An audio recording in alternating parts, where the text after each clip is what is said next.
అందరికీ happy women's day, మహిళా దినోత్సవ శుభాకాంక్షలు. మొదటిగా ఇప్పుడు ఈ షార్ట్ వీడియో పెట్టడానికి కారణం ఏంటంటే, మహిళా దినోత్సవ సందర్భంగా 4 మాటలు మాట్లాడదాం అని చెప్పి వీడియో పెడుతున్నా. అందరూ వినాలి మరి శ్రద్ధగా. మొదటగా మా కూటమి ప్రభుత్వం గురించి చెప్పాలా. మా కూటమి ప్రభుత్వానికి పోయే కాలం దగ్గర పడిపోయింది. ఆ పార్టీలో ఉండే నాయకులందరూ కూడా తట్టాబుట్టా సర్దుకొని విదేశాలకు వెళ్ళిపోవడానికి తొందరగా వీసాలు ఇవన్నీ రెడీ చేసి పెట్టుకోండి, దేశం వదిలి వెళ్ళిపోవడానికి. 2029లో రాబోయేది జగన్మోహన్ రెడ్డి గారే. ఈ పార్టీలు, ఈ కూటమి ప్రభుత్వంలో ఉండే జనసేన టీడీపీ పార్టీలు 2 నాశనం అయిపోవడానికి కారణం ఎవరో పల్లె.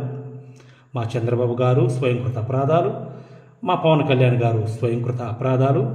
వీళ్ళిద్దరు చేసుకున్న స్వయంకృత అపరాధాల వల్లే కూటమి ప్రభుత్వానికి డ్యామేజ్ ఏ లెవెల్లో జరిగిందంటే మామూలు లెవెల్లో లేదు, హై లెవెల్లో జరిగిపోయింది.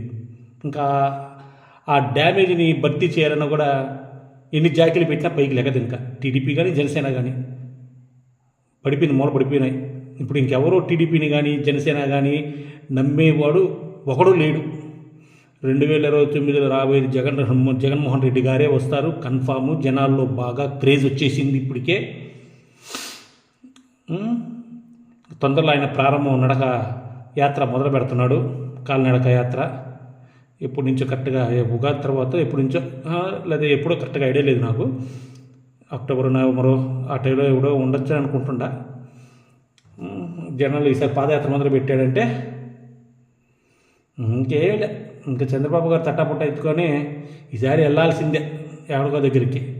ఇంకా ఈసారి 2029లో ఈసారి ఎలక్షన్ వార్ ఎట్టుంటుందంటే, ఈ అమెరికాకి ఇరాన్కి కానీ ఎట్ట యుద్ధాలు జరుగుతున్నాయో అంతకన్నా జాస్తిగానే ఉంటుంది ఈ 2 పార్టీల్లో. నా ఊహా జ్ఞానం మాత్రమే. అది పరిస్థితి.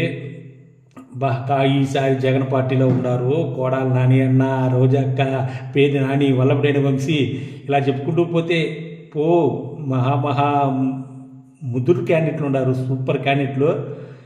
ఈసారి మా టీడీపీ వాళ్ళు ఏమైపోతారో పాపం, తలుచుకుంటే బాధ వేస్తుంది, జాలి వేస్తుంది. ఈసారి మా చంద్రబాబు గారిని ఎలా కాపాడుకోవాలో కూడా అర్థం కావట్లే. ఇంతకుముందంటే పవన్ కళ్యాణ్ ఉన్నారు, రోడ్డు మీద కొనుక్కొని ఎట్టో కలిసినాడు. ఈసారి పవన్ కళ్యాణ్ ఉంటాడో పోతాడో ఎలక్షన్లో.